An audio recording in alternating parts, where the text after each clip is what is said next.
ऊंचे बरपूश पहाड़ों के दरमियान एक ऐसी वादी थी जहां हर सुबह सूरज की पहली किरण बर्फ के जर्रों पर पड़ती तो पूरी जमीन हीरे की तरह चमकने लगती। इस धुन हवा दरख्तों के दरमियां से गुजरती तो एक मदम सी दिन पैदा होती और दूर बहा के चश्मे का पानी पफरू से तुरा कर फजा परिंदा की तखशता। वहाँ की खामोशी इतनी गहरी थी, एक अरसामत में की धड़कन भी सुन सकता था। अस्सीवाड़ी में एक चरवाहा रहता था जिसे लोग बाबा उमरान कहते थे। इसके पास बिरों का एक छोटा सा रियूर था, एक लकड़ी की लाठी और एक पुराना कंबल। वो हर सुबह जानवरों को चरागाह की तरफ ले जाता, सारा दिन इनके साथ रहता और शाम ढलते ही वापस अपनी झोंपड़ी लौट आता। इसकी जिंदगी बहुत सादा थी, मगर इसके चेहरे पर ऐसी मुस्कुराहट रहती थी जो बड़े बड़े मेरियों में भी कम दिखाई देती है। मैं बिस्वादी में पहुंचा, बर्फ हल्की हल्की गिर रही थी। बाबा उमरान एक चट्टान भर के अपनी भीड़ों को देख रही थी। मैंने सलाम किया, उन्होंने मोहब्बत से जवाब दिया और अपने पास बैठने का इशारा किया। मैं खामोशी से इनके करीब बैठ गया। कुछ देर तक हम दोनों सिर्फ बर्फ गिरती देखते रहे। फिर मैंने पूछा, बाबा आप इस तन्हाई में कभी दिखता नहीं जाते।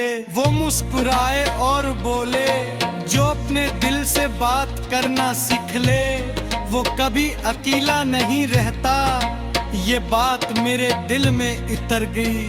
अस्सी दौरान एक नन्हा मेमना बर्फ में फिसल करते गिरे में जा गिरा। बाबा उमरान फौरन दौड़े, ऐसे अपनी बाहों में आया, कमर में उठे और सीने से लगा लिया। मेमना कुछ ही देर में पुरसकून हो गया। मैंने पूछा,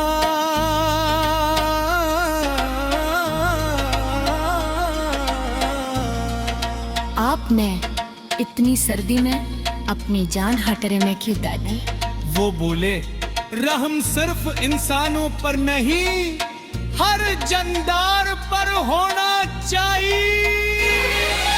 दोपहर के वक्त सूरज बादलों से निकला और बर्फ चमकने लगी। बाबा उमरान ने अपनी बूटी के छंद करे परिंदों के लिए मेरे हैरत से पूछा, यहाँ करोगेगा कि देखो। वो हंसकर बोले, जो बांट के खाता है वो कभी भूखा नहीं सूता। शाम ढलने लगी, वादी में ठंड लगी। दरमियान पली झोंपड़ी के पार एक छोटा सा चिराग रोशन किया। मैंने पूछा, ये चिराग क्या? वो बोले, शायद कोई मुसाफिर रास्ता भूल जाए तो इसे मालूम हो कि यहाँ एक दिल जाग रहा है। रात गहरी हो गई, आसमान पर बेशुमार सितारे जगमगा रहे थे। बर्फानी होना खामोशी से चल रही थी और चिराग की लो हल्के हल्के लर्ज रही थी। मैंने आखिरी सवाल किया, बाबा अपने जिंदगी से सबसे बड़ा सबक किया सीखा। उन्होंने आसमान की तरफ देखते हुए कहा, पहाड़ अपनी बुलंदी पर खामोश रहते हैं, बर्फ अपनी सफेदी का शार में ही बचा दी, पर चश्मा अपना पानी दबा कर भी शिकार में ही पीटा। फिर वो मेरी तरफ के कुपोले इंसान पियस खूबसूरत बीबी खामोश दम और सादा तिल में होती है न के ऊंची आवाज या बोरी दोलक में। मैं देर दिन की गैस को गौर कर कारा, फिर मैंने ही गैस अपनी अरवात से कमो करा। चंड कदद आज जयकर माने पीछा मुड़ कर देता,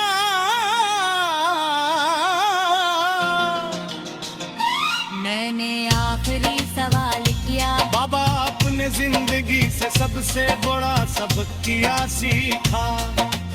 उन्होंने आसमान की तरफ देखते हुए कहा, पहाड़ अपनी बुलंदी पर खामोश रहते हैं, बर्फ अपनी सफेदी का शूट बनी खजा तेरी मैं चश्मा अपना उधारी करता, पर दिशताए दारी करता। फिर वो मेरी तरफ देख कर बोला, इंसान की असले खूबसूरत भी खामस जगनकदार सानरिल बेहे की है, नत ऊंची अनाजी अबोरी डोले बना, मैं तेर पकी मित्र फास पर नोर करता रहा। फिर मैंने गैस क्लियर वापस चल पड़ा।